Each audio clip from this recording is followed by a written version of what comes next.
Hello, hello, hello, friends. Hello, hello. Welcome, welcome to another shot of vitamin K.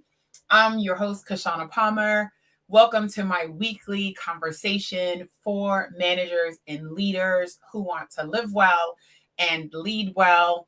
We have been jumping into all manner of conversations over the last few weeks about everything under the sun. All of August, I was talking about different aspects of our wellness and our well-being. And some of the comments, y'all love to send me a DM. Some of the comments I've been getting, y'all, are that we need to continue these conversations. Y'all want to talk about financial health and financial wellness. And so I'm going to call on the folks in my network to come on and talk with us about that.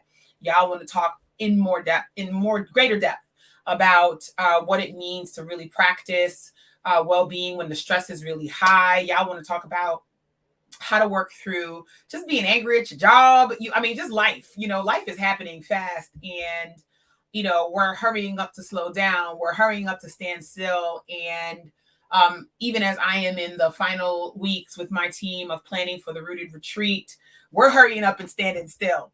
And so I'm going to drop an announcement right before I end the live. I'm going to do about 30 minutes. It's 1:05 p.m. Eastern. So right at that 1:28 or so, I'm going to drop a crazy announcement that I just got in my email. I'm like just dumb excited. Okay, but I want to jump into today's topic. So y'all, I have been learning a lot about what it means to really manage myself and my leadership from having a teenager. The Queenager is going into her senior year in just 2 days. Oh my gosh, her first day of school. That's what she called it. So she has it on my calendar as y'all. First day of school. And it has been causing me to really think about what it means to be a parent as advisor. When I was growing up, I would say my parents were more like parents as authoritarians. Like you just did what it is you were told. Some of y'all grew up with some flexible households. Kishshana, did not. Okay, I did whatever Dawn said and whatever Bernard said to do. Like that is the job. But now there's a lot more conversation and a lot more flexibility and a lot more negotiation as it relates to my young person. Oh darn, I done got a text that said, "Hello, are you planning to go live on Instagram?" Y'all know I forget this stuff all the time, y'all. It's people think I have 97,245 folks in working for me. I have a small and mighty crew. So I'm going to say hello to the folks on Instagram real quick for everybody who's hanging out with me. Hello, everybody. If you are on Instagram and you are hanging out with me, welcome to another shot of vitamin K. I totally forgot that I was supposed to go live on Instagram as well. And I was reminded. So you'll see me look between my phone and the computer screen. So, okay, y'all. So being a parent as advisor is very similar in my mind to being a manager as coach. And so years ago, when I was first coming into the workplace, and for those of y'all who've had this experience, say it was me too. When I was coming into the workplace, a wee young whippersnapper, I basically did whatever it is my manager told me to do. And I think I had managers who really reveled in throwing me into the deep end and telling me to figure it out. And I really learned what worked and what didn't work. Not so much because I got clear instruction, step 1, step 2, step 3, but mainly because I kept tripping over my shoelaces and trying not to get fined, right? Because you were trying to curry favor while you were learning, while you were proving yourself. And I came into the workforce at a time where proving yourself was really like the basement floor. It was foundational to how you actually grew as an employee or a team member. You really had to get in there and prove yourself. And so now for many of us, when you have team members and employees who don't feel like they need to prove themselves, because they're like, I don't went to somebody's whole institution and have the student loans to prove it. And Joe Biden is not giving me enough money to pay these things off to live independently wealthy. And so here's the proof. When you have newer professionals coming into the work generationally who don't have that same foundational ethos, they don't have the idea that they need to prove themselves first necessarily. That is a clear indication for you as a manager that things have shifted, right? You don't get to just like set the law and let it rock out. You actually have to be able to have conversations and enroll your team members into what they need to do, even though You have helped create their job descriptions more times than not. You have been on the recruiting team more times than not. You've been the one to interview them. And in some cases, you've been the one to advocate for them. And so you're like, hello, like I have gone to bat for you. Get it together. We need to get this work going. This should be clear. But instead of being able to say, like, here are all the things I want off my plate, go on and run with it, you actually have to enroll to bring your team members into what they need to do, but not necessarily how they need to do it. There has to be more of an advisement, more coaching. What did you think when you did it this way? Why did you think about it that way? What else does this relate to? Where else does this show up for you? And many of us are frustrated by that shift because for some of us, it snuck up on us. For others, we were prepared. We saw this thing coming. We weren't busy holding the generational shift hostage. We were like, oh, a change is coming, so let's figure out how to navigate that. Similar to my parenting. I realized a long time ago, like, oh, things are really changing in the way that, particularly for me as a Black mama, that I parent my child. And so I am Caribbean American, so that is my identity. So I am very much first gen, a Caribbean mom. I am a Jamaican mom at the end of the day. I definitely have some, Black American leanings, I would say. My best friend and I talk about this all the time. But for the most part, I'm just a good old West Indian mom, right? My mom is still in my life, an active grandparent. My dad is as well, active grandparent. And so there's a lot of our cultural work that still sort of wraps around raising the queenager. And there's a lot of clashes that go into that because my parents want to be able to tell, this is what you need to do. This is why you need to do it. I also want to be able to tell, this is what you need to do. This is how you need to do it, and don't ask questions. And I recognize that that doesn't always work when it comes to getting the outcomes I want from my young person. And so I have to enter into much more negotiation conversations, okay, than I would want to do. So you're like, Kishshana, what does that have to do with what we're going to talk about today? It has a lot, because many of us have been so used to managing our teams a certain way. We've been so used to doing our work in a particular way that we looked up and didn't realize that every single norm that we know, understand, can activate, amplify, even if we don't like it, when it comes to how we work, who we work with, how work gets done, has shifted completely. And if you're watching this live with me, look, say, I'm seeing it. And if you're watching a replay, just say replay, I'm seeing it. Because I want to make sure that we know we're seeing it. Every aspect of how we show up at work has shifted. And that's from everybody from folks who punch a 9-to-5 clock. Those are all of my agency workers, my city workers, my folks who are like, oh, don't call me after 5. And all my folks who are in the social sector who are like, I take my work home with me every day. And those my folks who are in corporate trying to make partner, it runs the gamut. Everything has changed. So there have been a lot of articles and blog pieces and think pieces about this, air quotes, phenom called quiet quitting. And I thought this was so funny.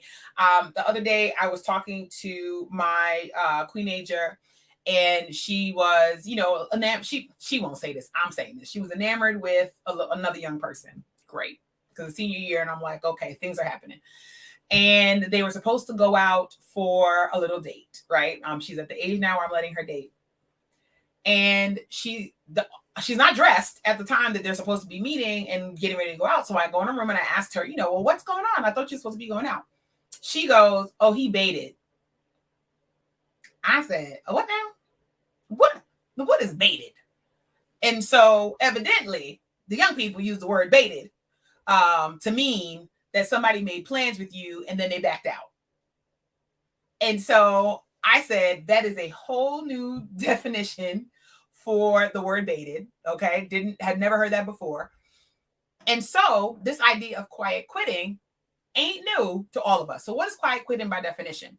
So I'm looking at a couple of different articles that I was reading, and essentially it is when your employees, who may have been in their minds or in reality doing the absolute most, decide they're going to do what's on their job description. So there's no more working on the weekends and answering the phone at 8 a.m. when they don't start work till 9. There's no more taking the work home and doing it after hours and not going out to brunches with friends and not spending time with family and not spending time on yourself and not getting to binge watch Game of Thrones while watching House of Dragons. None of that is happening anymore. And I laughed because I thought, what an interesting use of language for something that many of us know as creating boundaries. And it's as simple as that. What we're seeing now is a re-articulation of team members saying, I need to create some space and boundaries for myself. And something about boundaries make us bristle now. The word boundaries, it's like the word empowerment.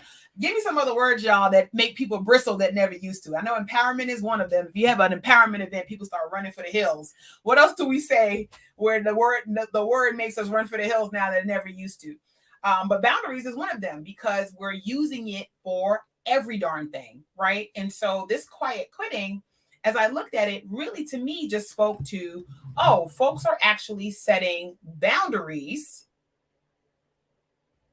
in their work. And since boundaries are for me and not for you, we're just seeing visually what folks are thinking about internally expressed externally. So boundaries has become, and is becoming in some circles, a bad word. Look at the dog. The dog does this to me all the time. Oh, please, y'all. That's why you know that we're live at home. We're looking at a re-articulation of boundaries in our work. And so we can focus on that. But I want to name for y'all, because we're going to have real talk. Whether we're listening to my podcast, we're here live, however you hear me, you know that I'm going to give you the real. For many of our icebreaker, I love it. For many of us, that was good. Look, Kishshana at home.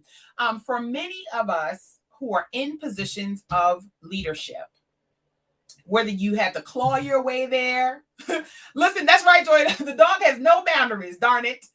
Whether you had to claw your way there, or you found yourself there, or you looked up and said, I'm so what now? Somebody gave me, whatever it is, we have had to do a number of things to get into the positions that we have where the responsibility we hold affects other people and it affects outcomes. And so when we look at quiet quitting, I want us to kind of zero in on how that looks for us in the nonprofit sector. So if you are one of my folks who are in corporate, you're in tech, you're in government, still stick with me on this because it's relevant. But I looked at every article I saw and I said, nobody is talking about this for the nonprofit sector. So we're going to jump on and talk about this today. Keep the comments coming for me in the chat, y'all, because I will keep reading them out loud. Oh, so Emily says, I'm going to read your comment.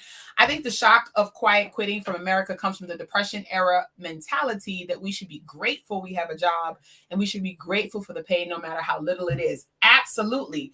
And because for many of us, if you're a lady of a certain age like me, you have been through at least one depression, right? In terms of the 2008 stock market and the financial market and also the auto industry, like everything just the housing market. So you have been in at least one squeeze in our economy. And if you are of a certain age and you've come into the work and you had later stage boomers as your first managers, you can't tell me that do anything at all costs is not in your psyche. Because that was literally what was drilled into your head, whether it was explicitly or implicitly implied. And for those of us who identify as women, queer folk of color, however you cut across the level of diversity that you identify with, and particularly for me as a Black woman, there are no days off. So when I read this whole thing of quiet quitting, I said, I wish I would show a better job and be showing out, which is the expectation. I just want to be really clear about that. Do more to get the same results. And then decide, I'm just going to do regular. Do you know how that would show up in my evaluation immediately, friends? Folks would be like, either something is wrong with Kishshana and she has lost all of it, right? She must be unwell. That would be the first thing, okay? But if I decided to dial it back to regular to do what it is the people pay me for, then I hate to break it to you, for many of us, that is a luxury.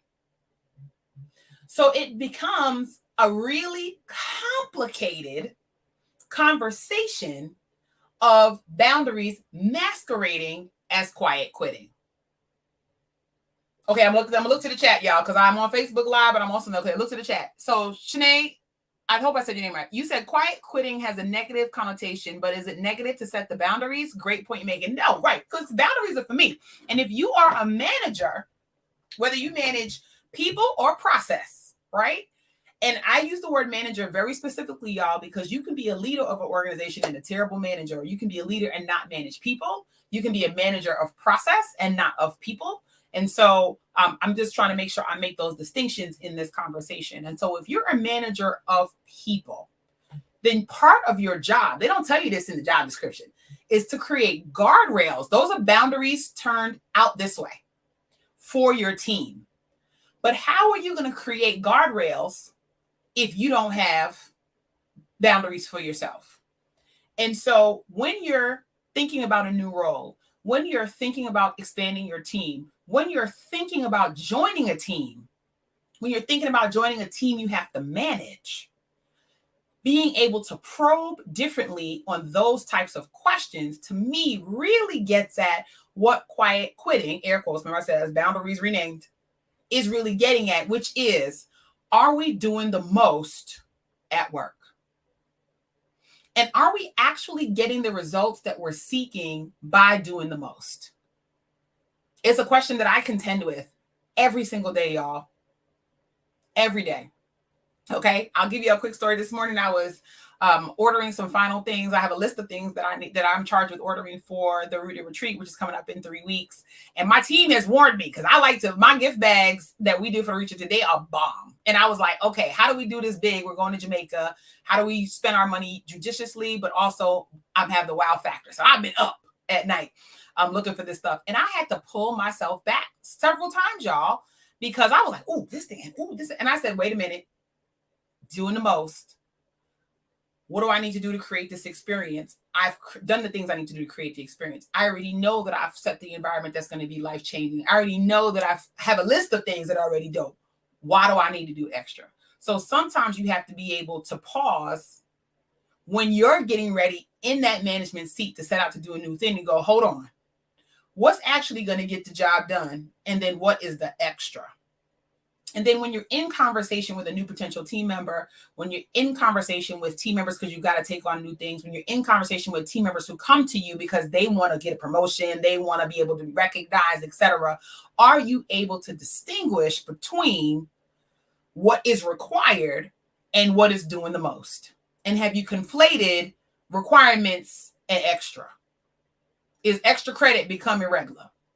So that's the thing I want us to be thinking about on the quiet quitting side. Okay, let me go to the chat. Okay, Joyce said, I definitely relate to this. As a manager, the question conversation should be, how can I support you to continue to excel? Absolutely. And if you are not putting yourself in the conversation, friends, you are missing out on a key point. If you've watched my lives, you know I say this almost every live. 70% of your team's success, their engagement, their activation, their desire to be able to own their work and to feel plugged in and seen at work, that's a hefty requirement, depends on you. So if you see folks dialing back, what appears to be dialing back or what is dialing back, it's not time to go, people are doing less and they're not on their job. It's time to assess what is in the requirement categories to do our work. Or have I properly aligned all the pegs to make sure that they're going into the right holes? Or are we trying to make a round peg go into a square hole and people are tired of it? They're worn out. The pegs are worn out. So let's talk about that. Okay. Oh, Kelly says, love that analogy. Building guardrails for those. Absolutely. And be ready to receive the honest truth and be prepared to do something with it. Hello. Aren't y'all sick of these feedback conversations where you actually realize after you've had it, the folks don't want feedback?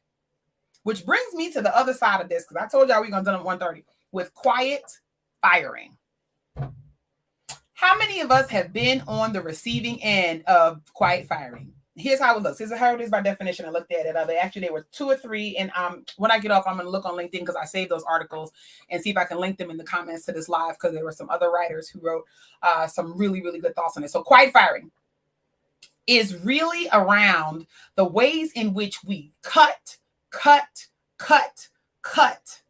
the Achilles heels of our team members. Oh, painful.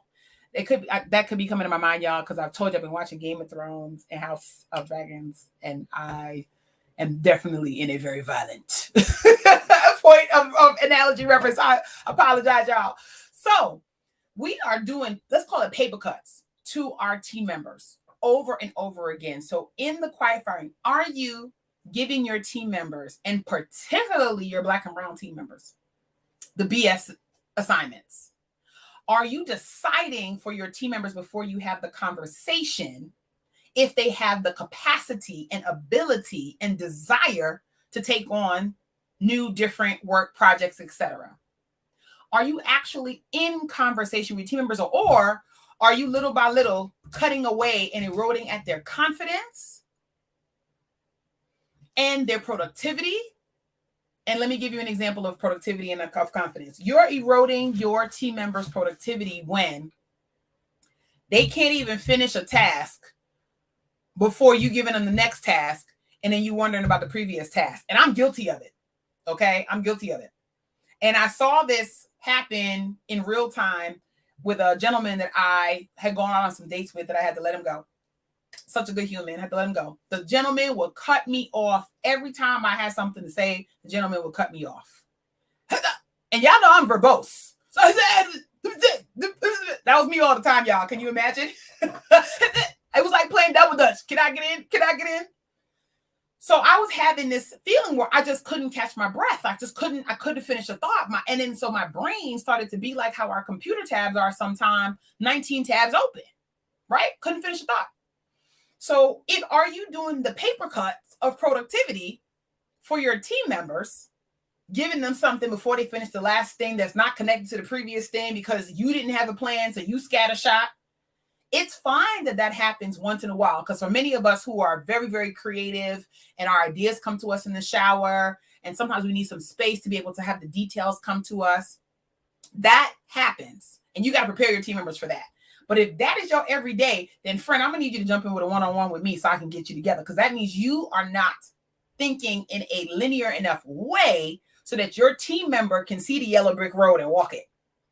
It doesn't mean that you're spoon feeding them, but are you as a manager preventing them? Are you giving them an Amazon forest experience with a spoon and not a machete? Or are you giving them more of a yellow brick road? Still surprises out there in the world, but there is a way home.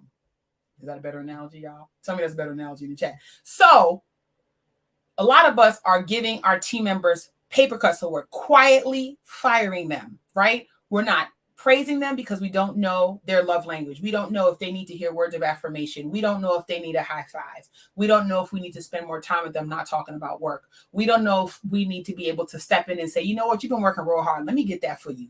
We don't know if we need to say, you know what, great job. Here's a pin that shows how awesome you are. One of the best gifts I ever got was from a manager who on the leadership team. She gave all of us a little insignia that reminded us of who we are or what we did. You know, mine said money. Okay, it should have been a bulb. So, but it was one of the most meaningful gifts I ever got, because it was like, oh, you see me. I love gifts too, by the way, y'all. And so that's one of the things that really stood out. So are you doing the things that are actually amplifying your team members, or are you quietly letting them go? Are you taking things away and handing it to somebody else? Are you excluding them from conversations because you can't get yourself together to make sure that you're in order so that you can bring them in at an appropriate time? Do you not have decision-making rights lined out, veto rights lined out? Do you not have your tic-tac-toe of how you'd like things to go? A lot of times as managers, we say, oh, I just have it all up here and I like to get it done. Or it just comes to me. Or you just got to be able to catch it when I'm throwing it. Y'all, all of that is good in the short term, but in the long term, what are you doing? You are letting go of your people. And so that's the other side of the coin of the quiet quitting, creating boundaries around the work that I should be doing. Because if your team members do not have the ongoing experience that you are laying clear track for them as a manager, then baby, they're going to start to around themselves, which means you are doing things that are cutting the cord. So that's the seesaw of the work, which is why it is so important for you to be able to know how to be a great manager. And every time you move up in your management journey, you go from manager to director, director to senior director to AVP, AVP to VP, VP to SVP, SVP to the C-suite. However you move up, there is a level of learning that you need to be able to do again. And so even though I had a good 17 years of experience as a C-suite executive before I started my company, when I became CEO, I started again at the beginning of the line. I had to get to the back. I'm still in primary school of CEOing, okay? Because in an entrepreneurial venture, as opposed to taking on an established organization, everyone has different core competencies that they can access, but you have a different level of skill that you have to be able to work. And sometimes you're working in your skill set, sometimes you're working in your talent set, and sometimes you're working in your gift set. And so as you think about this whole notion of quiet quitting for yourself, are you in a situation where you're actually really creating boundaries because you don't see a clear pathway at your organization, because you're being overworked, because the mission is not clear, because we're having a compilation of activities and outputs as opposed to understanding where the goalpost is? Is the goalpost moving? And if you're a manager, are you moving the goalpost for your employees and unintentionally or intentionally getting folks to say, I quit this. Oh, hello, I quit. If you are struggling with that, if you're like, dang, I hadn't thought about it that way, I want you to look around and see like what's really happening with your team members. Tomorrow, I'm going to be running my September session for my course, Kish Camp, which is my managers day camp for managers who are stressed out, but who want to be able to manage people better and really learn like what are the 4 components of managing people that are true every time you move up in your management journey. We're going to be together tomorrow from 10 to 4. If you've missed this cutoff, guess what, y'all? I have another one coming in October. I'm going to be doing one at the end of October as well, another session for Kish Camp. And folks have asked me for November, so I probably will do one in November. And in December, then yeah, I quit. But this is the group, a small group, where you work with me for the day on your management skills, on really kind of having your management playbook. You're going to use my framework that I have used over the last 20 plus years, both on my teams and in my own work with my own clients. And you're going to have a good darn time doing it. Okay. So if you have the time, you're like, oh crap, I missed it. It's tomorrow. You can go to kishco.info/kishcamp and you can sign up for our October 26th date. I think about that for October 26th date. If you're like, Kishshana, I don't know when I'm going to have time to do that, but I would love to be able to work with you one-on-one. Then I want to make sure that you go to kishco.info/VIP strategy, where you can have a one-on-one day with me working on your team strategy, your management strategy, your end of year goals, whatever it's going to take so that you can lead well and live well. You have multiple opportunities to work with me. But y'all, I told y'all at the end of the broadcast, I was going to tell you this live. Listen, before I got on this broadcast, our retreat sponsor, our main sponsor, Bloomerang, the CMO sent me an email and she said, I know I just gave you 2 scholarships, but I'm going to go on ahead and give you 3 more. Y'all, we have 5 scholarships for your flight credit up to $700, your retreat fee, and your hotel fee for the Rooted Retreat, courtesy of our conference sponsor, Bloomerang. I yelled in my office. I'm so excited because when I looked this morning, we had 9 more applications for scholarships. And I was like, oh my God, they're going to keep coming. And I did not expect that. And so I am super duper excited for that. If you are interested in applying for a scholarship, you can do so at, oh darn, I didn't put it up here. It's kishco.info/scholarship. It is only available. Oh my gosh. The cutoff was today at 12 and I got it at 12:55.